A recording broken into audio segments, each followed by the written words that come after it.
All right. Hello, everyone. It's me, John, and Matthew. We are back with episode 44 of the Samurai Brothers. And Matthew, we've had quite a few things happening, although today is an off week for One Piece, but we do have a chapter from that we didn't really get around to the last time. That's because we had an off week, which we're going to talk about why in just a second. And so we'll be covering One Piece 1153 chapter. And then also we're going to talk about the previews for the Nagoya Basho for Sumo. But before we get into that, so Matthew, I heard that you had a nice trip out to Canada. And I believe it was the MicroCon. So you want to tell us what that was all about? Okay, so MicroCon is a gathering of what are called micronationalists, which is the best way to describe it is that it's similar to Model UN, except that we people create their own nations and their own form of government. Some will create their own artificial languages, flags, incorporate citizens, and at MicroCon, everyone comes together, does speeches, and awards people medals, has a giant gala, and we even have an equivalent to the Micronational Olympics called the Nemean Games. So, and I heard that you were quite active in, I think, the Nemean Games, right? Yeah, I got a bronze on the trivia night. My team got the bronze, and then this year we introduced breakdancing, similar to how the actual Olympics had breakdancing, except that unlike the Olympics, which dropped it, we might keep it. Okay. And I actually got the silver in breakdancing. Okay. Yeah, I did see a video of you, and you did seem to have the moves there. You Yeah, kept it rolling. Yeah, I had pretty decent moves. I'm by no means a professional, but I had enough to get silver. Mm-hmm. Well, that's good. So overall, then, it was a successful trip, I guess. Yeah, it was. I also got awarded several medals, and I got inducted to the Micronational Olympic Federation Hall of Fame, partially because the Nemean Games was my idea. So it's every other year with the exception of MicroCon 2022, which was delayed a year due to COVID. And so at 2022 in Las Vegas, I introduced it, and then it got formally incorporated and bigger at MicroCon Chicago in 2023, and then this year it was kind of tweaked with this time around as well. Well, that's good to hear. So yeah. So then next year, where will it be held at for the In 2027, you mean? Oh, is it every 2 years then? It's every 2 years. Like I said, every other year. Okay. It's actually going to be in our state in San Diego. Oh, well, that'll be interesting. Yeah, in August. So I haven't talked with members of the host nation yet about what we're going to do, because they scheduled a trip to Mexico during the normal time frame that the athletic part of the Nemean Games is going to take place. So we still haven't worked out what we're going to do there, but we'll see what happens. Okay. Well, that was definitely a fun trip then. Mm-hmm. And so, yeah, hopefully then you'll think of some more sports then to put in the Nemean Games, right? Yeah, we'll definitely think about it. The sports that are in there are partially dependent on the what the host nation wants. Like the inclusion of breakdancing was a direct result of the host nations wanting to incorporate it. Mm-hmm. All right. Well, good stuff. Well, we're going to get right into chapter 1153 of One Piece. And the chapter came out last week. There's no chapter this week, but we didn't talk about this chapter last week because Matthew was at MicroCon.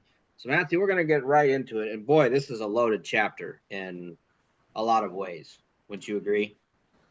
Yep, it's the background chapter. But anyway, so we kind of go back. Obviously, we entered into a flashback. Loki was going to talk about what happened, when King Harold died, and he had been at the castle. But it went into a flashback even further back to when Harold was in his youth. He was 45 human years, which is the equivalent of 15 giant years. And he's just going around and being a pirate and pillaging and causing a lot of chaos, it seems. With young Dorian Broggy. Yep. They all grew up together.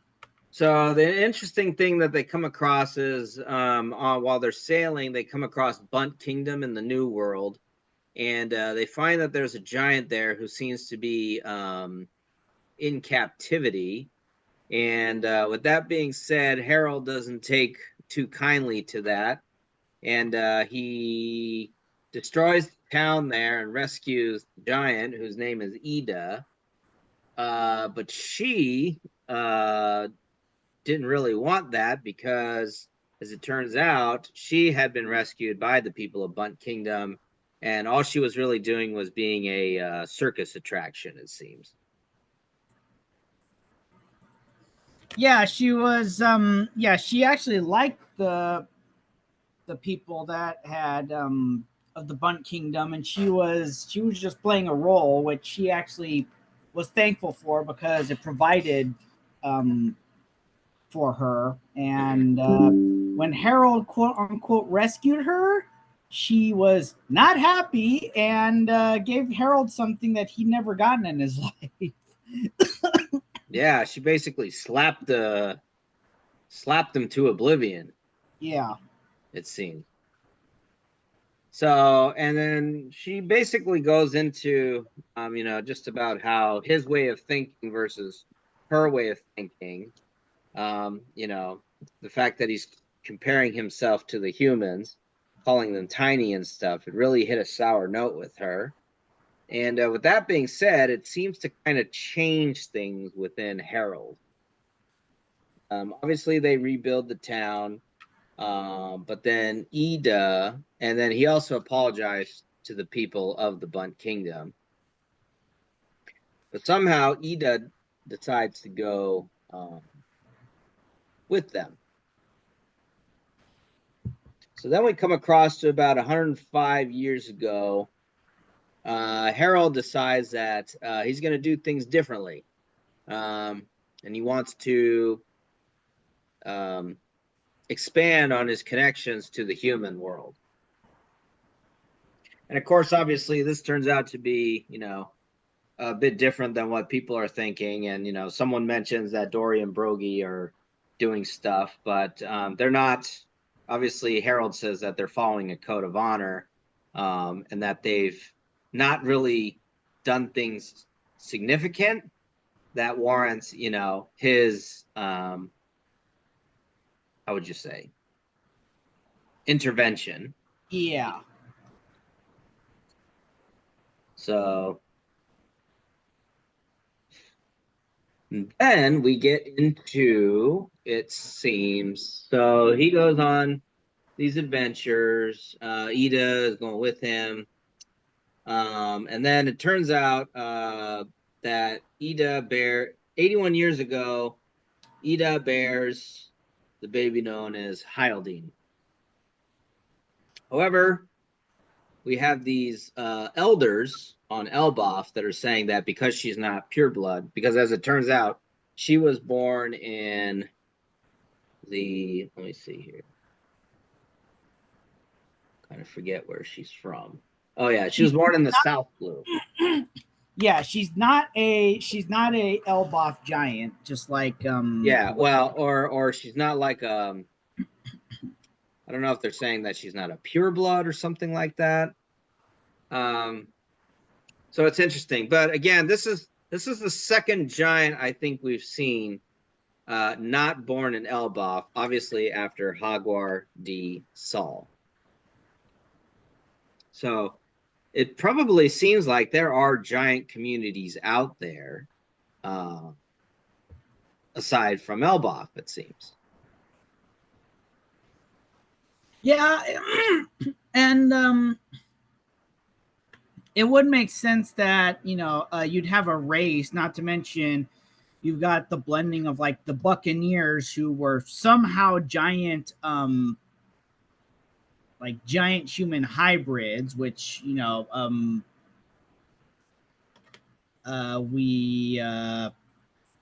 which was stated with I'm not sure who stated it, but someone stated that the Buccaneers are from giant ancestry. But as we've seen with Scopper Gabon, it is possible for giants and humans to procreate. Still trying to figure out how exactly that works, but yeah, but I mean, it almost kind of makes sense then, because there have been plenty of humans who they deem humans that are when people can be anywhere as tall as anywhere from 9 to 15 feet tall in the One Piece world, and it seems to be kind of a normal thing.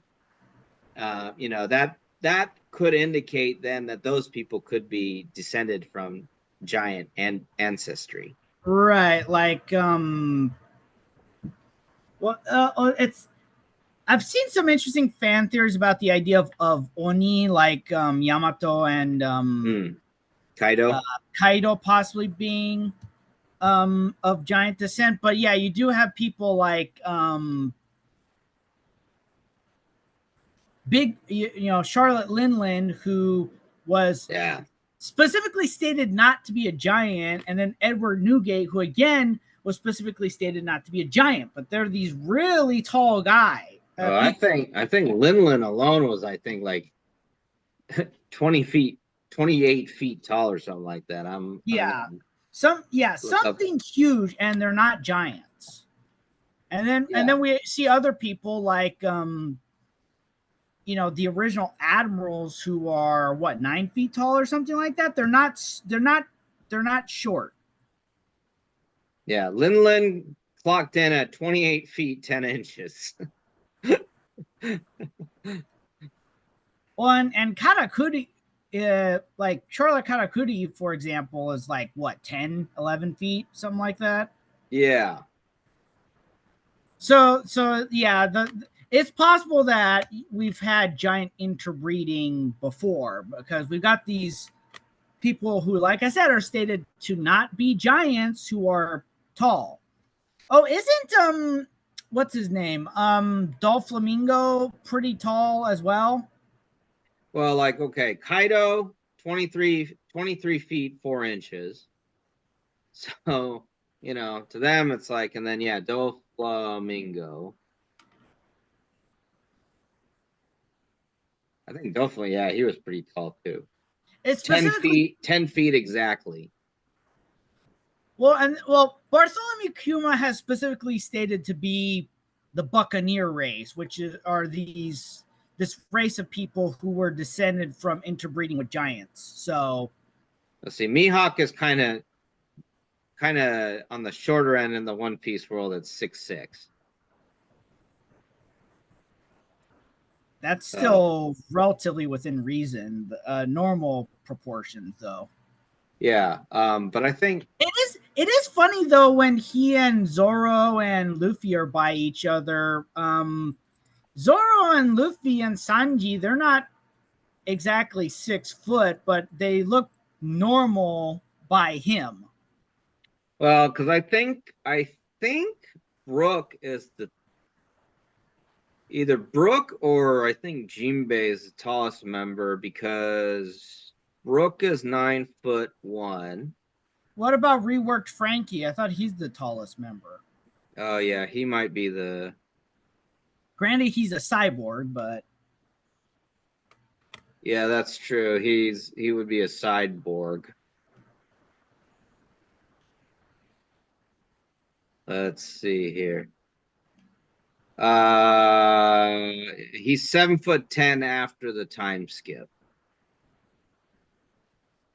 And then Jinbei is 9'11". So he's the tallest member by about 10 inches. Okay, we got mole hold based off of height, so we should probably get back to the story. So yes, so Ida is living in the fisherman village on Eastern Elbaf. Yes. So that's what it comes down to. Basically, Ida cannot become queen of Elbaf. And so what happens then is the elders bring Estrid from the brewer's village. And apparently she's a pure blood, and she's of nobility. And it's kind of funny because she studies geomancy, which is some kind of, I guess, it seems to be an occupation in the One Piece world. Be kind of interesting to see what geomancy. That sounds like some kind of occult practice. You think so? Anyway, but it's obvious that she is a bit pampered. She brings a horse to Harold, which is, it's called Asla, the horse of good fortune. So she's a bit, and then, she's bringing all jewels and gold and jewelry, and it's just, she's obviously not really thinking about. Fickle is not the best way to describe her. Yeah. Well, and then what's interesting here is, okay, so then the story fast forwards to 70 years ago, before the current day. Harold went to Fishman Island, and that seems to be about the time that Neptune was born. So it gets, that's an interesting tie-in to the story. Yeah. What's materialistic? She's Estrid is materialistic. Yeah. Okay, so then 63 years ago, before the current story, we have a boy that's born. His name is Loki, and but Harold is away at this time, so Estrid is getting ready to be shown her baby, and we've got a baby with horns, and it looks like devilish eyes. And this is actually the first time that we're seeing Loki's eyes uncovered. And obviously, I think this might lend into the fan theory that the giants, the ancient giants, were originally what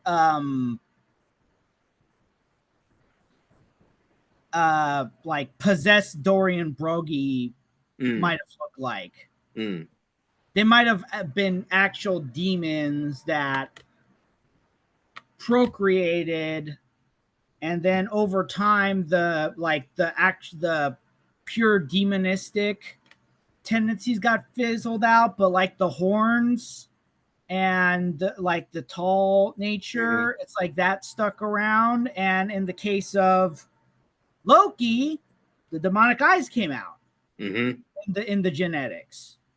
It's one way to look at it is that it's an example of what happens with we know what happens over generations when these royals and nobilities are like, oh, we need to keep the blood pure. The problem is you're narrowing your genetic gene pool. And as a result, you had the Habsburgs, for example, who bred themselves into extinction because they kept, marrying cousins and cousins and cousins and cousins and cousins. And you have that Habsburg chin where the chin's protruding. And you had finally King Charles, who's infertile, can barely talk. That's why Catalonian Spanish has a lisp.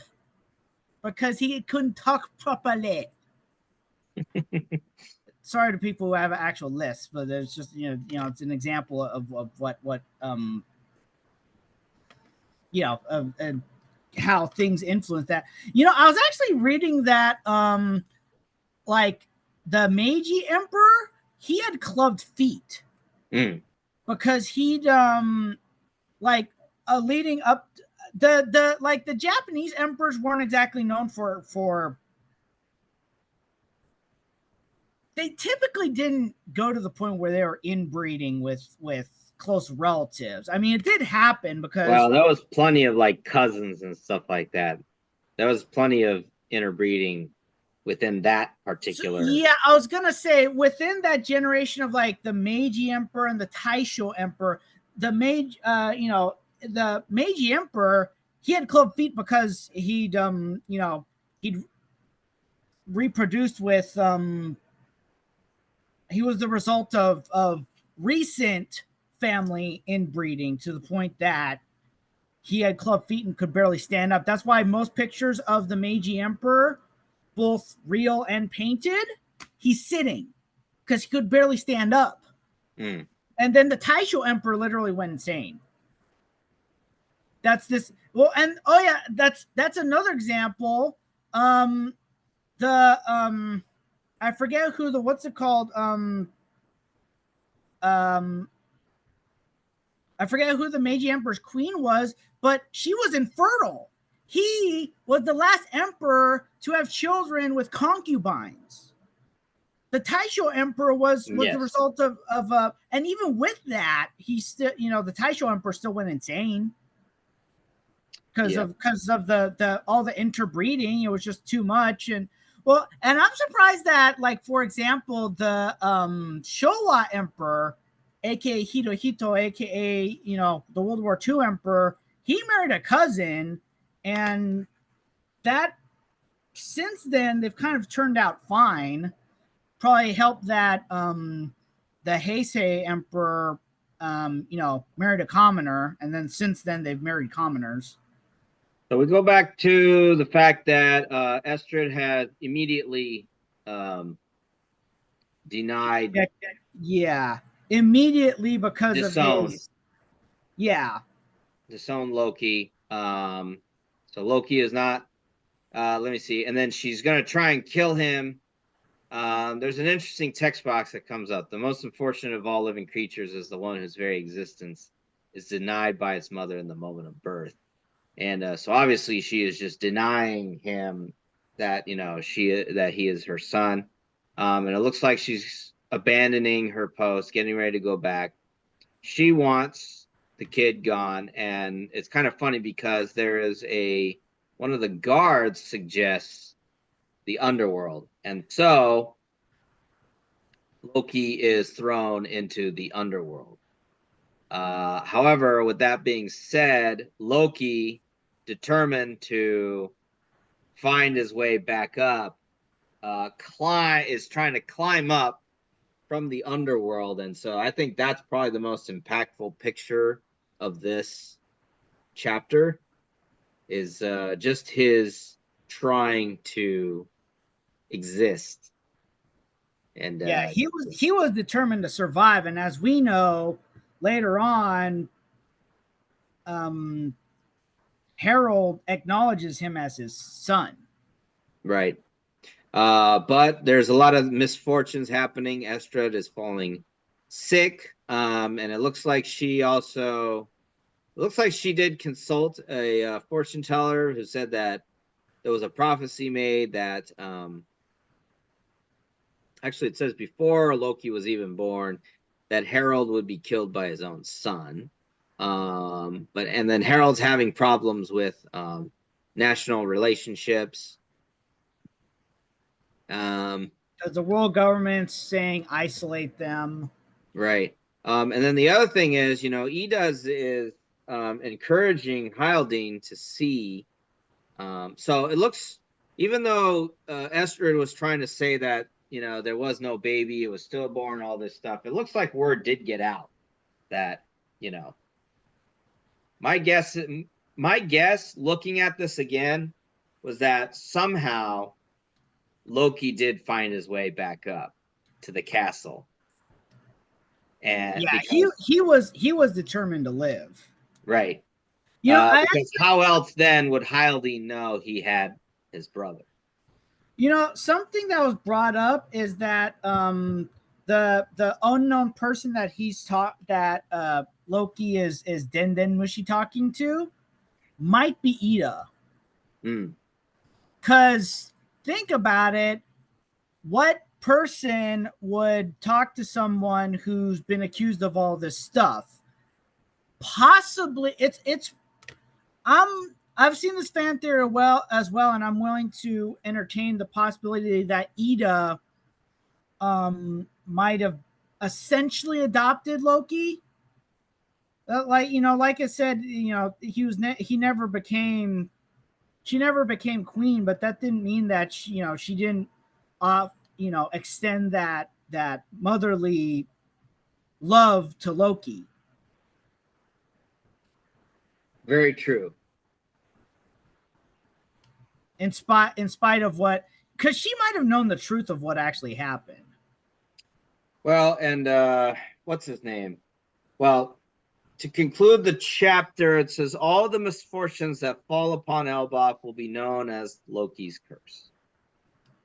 So an interesting way to close out the chapter. But and you also have Harujin, who's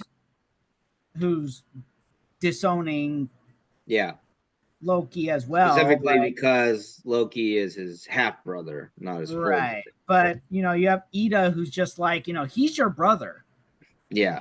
Which just goes to show, it's like it just goes to show the heart of, you have Estrid, who's this fickle, materialistic, woman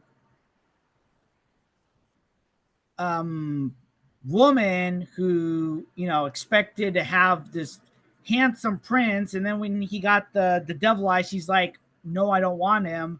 Versus Estrid, who's just like, he's your Estrid, and then versus Ida, right? Versus Ida, who's like, he's your brother. Mm-hmm. He may not be my son, but he's your brother. So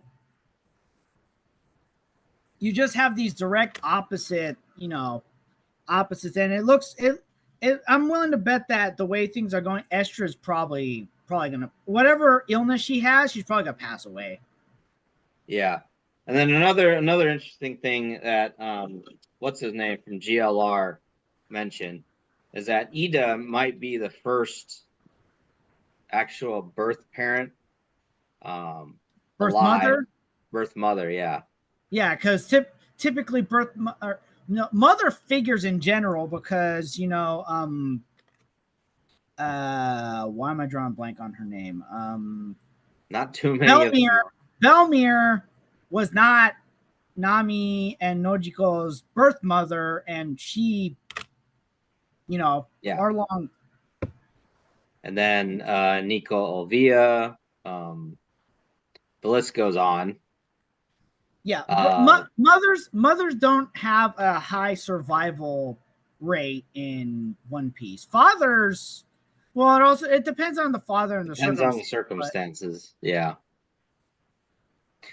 So it'll be interesting, I think, to see what happens. How does this all go about, and what is the truth behind Harold's assassination?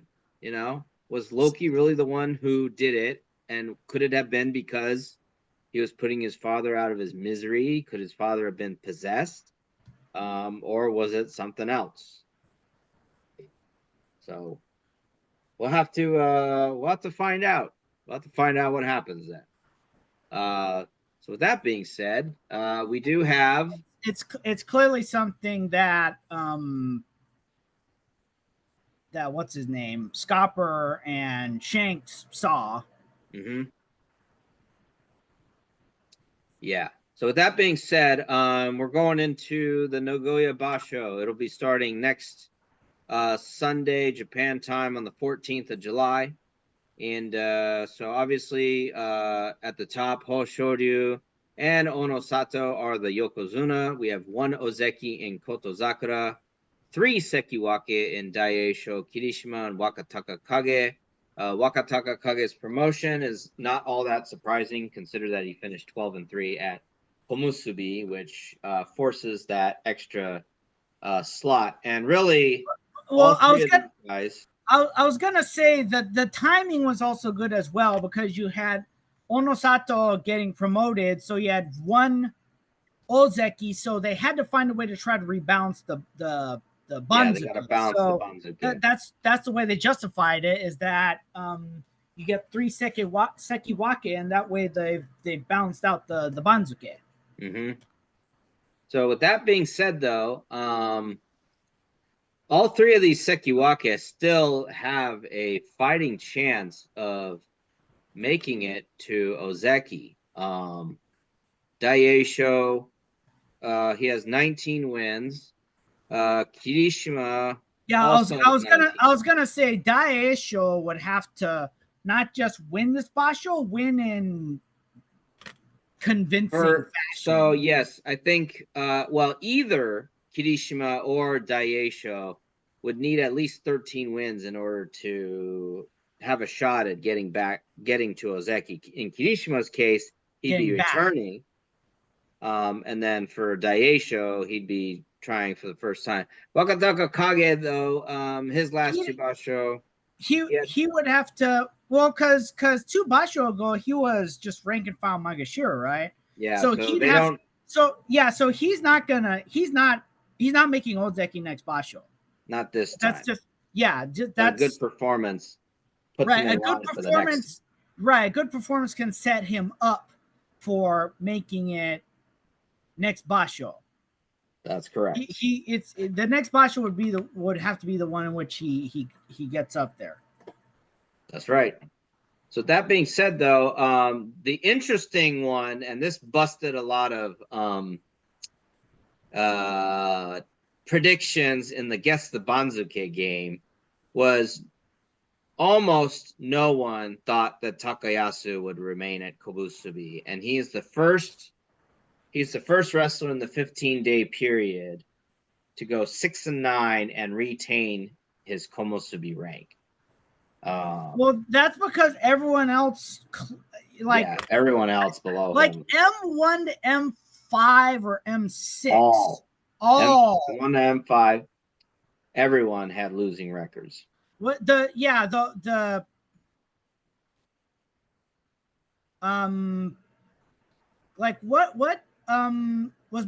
Wakamoto Haru a Komusubi last Basho? He was Komusubi at the same time that his brother was, which was, I think, 3 Basho ago. So what was he last Basho? He was M1. So, but he didn't have a winning record. So he's staying where he is, essentially. Yes. Oshoma was far down, wasn't he? Oshoma went 10-5 at M6, and they saw that as good enough to get into the Komusubi slot. Now, everyone thought that Nishiki, who went 11-4 at, I think it was M9.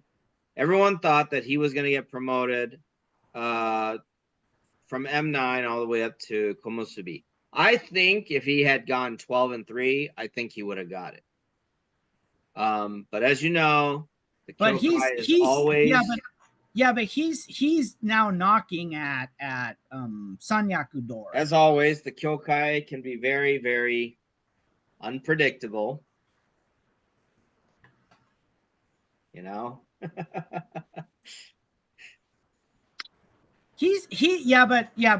That's still a jump. Even if he's not Sanyaku, that's still quite a jump. M9 to M1. Yeah. I think when Tokushori won his Yusho with a 14-1 at M17, I think he got promoted to M2. Although in the case of Ichinojo, when he went 13-2 in his debut Basho, and he was at Sekiwake the next Basho from the bottom of Makuuchi. Granted, again, this all has to do with a lot of Banzuke luck. Like if if everyone above you has winning records, you're not really going too far because they got to place everyone else. But then if everyone above you has losing records, then yeah, you're going to fly all the way up to the top. Or in the case of Takayasu, somehow find yourself at 9-6, still a Komusubi. Pure unadulterated luck, I think. Well, and let's be honest. Right now, Onosato's on fire right now. So I read a stat that said, and in fact, I think it's from the Kyokai's Banzuke topics. I think they mention, yes, Onosato. So obviously, he's the first to reach Yokozuna since the founding of the current Nishonoseki stable. Third Yokozuna from Ishikawa Prefecture following Wajima. The second collegiate Yokozuna. Who was the first? Wajima. 13 tournaments to reach Yokozuna, which is the fastest pace post World War II. Now, granted, he started at Makushita Tsukedashi, but however, this is the fastest Yokozuna debut after reaching Makuuchi. He only took 9 tournaments to get to the rank from his Makuuchi debut. And this is the first, he's the first Yokozuna since the Showa era to reach Yokozuna, having Kachikoshi in every single Basho. Yeah, that's something no one else, no one, not even the GOAT Hakuho could say he did that. No. So with that being said, because we're running out of time, it looks like that I'm reading some reports here saying that Hoshori and Kotozakura haven't been doing too well with training or the free Basho training. So we could have another Onosato Yu show. Just depends on if he can hold it together. Obviously now he's in a completely different frontier because now he's at the top of the top, and of course, he's going to have a lot of pressure around him. Hopefully, he'll do at least somewhat decent. Not end up. But he's always just saying, it's like he's always just saying, I'm concentrating on doing my sumo and concentrating day to day. Even when he won that last Basho, and he was still saying in the last 2 days, I'm just concentrating on my day to day. He didn't have the mentality of someone who'd already won and was gonna coast. He had the mentality of someone who was still trying to get the next win. Oh, that being said, we'll have to be signing off here, and we'll see how day 1 goes, because obviously, it'll be exactly a week from today. Yep. So with that being said, ladies and gentlemen, we want to thank you as always for tuning in. This was episode 44 of the Samurai Brothers. And as always, Matthew, thank you for your commentary, and we will see you all next time.